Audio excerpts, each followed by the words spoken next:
नारायणजी कस्तो लाग्यो आज शपथ ग्रहण गर्नुभयो? उही भन्दैछु त शपथ ग्रहण गर्नलाई 5 मिनेट पनि लागेन अनि अनुभवै भएन कि कस्तो भयो।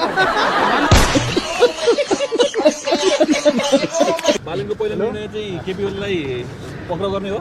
थाहा छैन के फेरि हो भन्छ यार। अहिले आएका नेताहरू राम्रा छन् मानिज्यू? अब त्यो अहिले थाहा हुँदैन। बालेन सरकारले गर्नुपर्ने 1 2 3 गरेर भन्दाखेरि के काम? भ्रष्टाचार हटाउने, सुशासन ल्याउने। ल तपाईले मन्त्री हुँदाखेरि अगाडि बढाउनु भएको कानुन अब अगाडि बढ्ला त? बढ्नै पर्छ, नबढ्यो भने त म त हडताल गर्छु नि।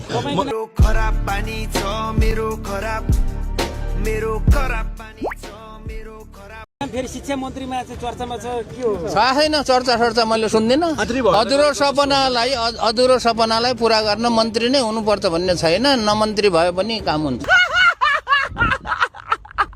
अब आज कुन भाषामा शपथ लिनुहुन्छ? नेपाली भाषामा लिने हो नि।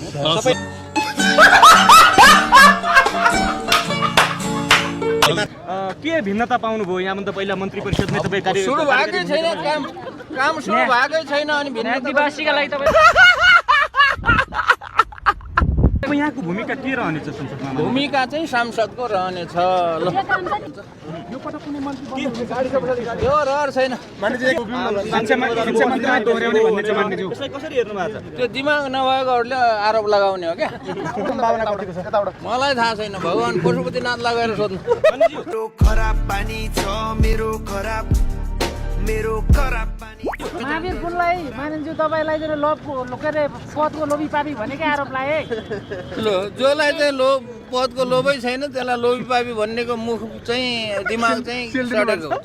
यति धेरै सांसद मन्त्रीहरू हुन्छ, तपाईँ मात्र यस्तो हुनुपर्ने, अरू फेरि तपाईँको एउटा सिको नगर्ने, खुलेर हिँड्न नसक्ने कारण के होला फेरि? अनि यो त्यही तिमी जस्तो धेरै गाउँ गर्ने भएर हो।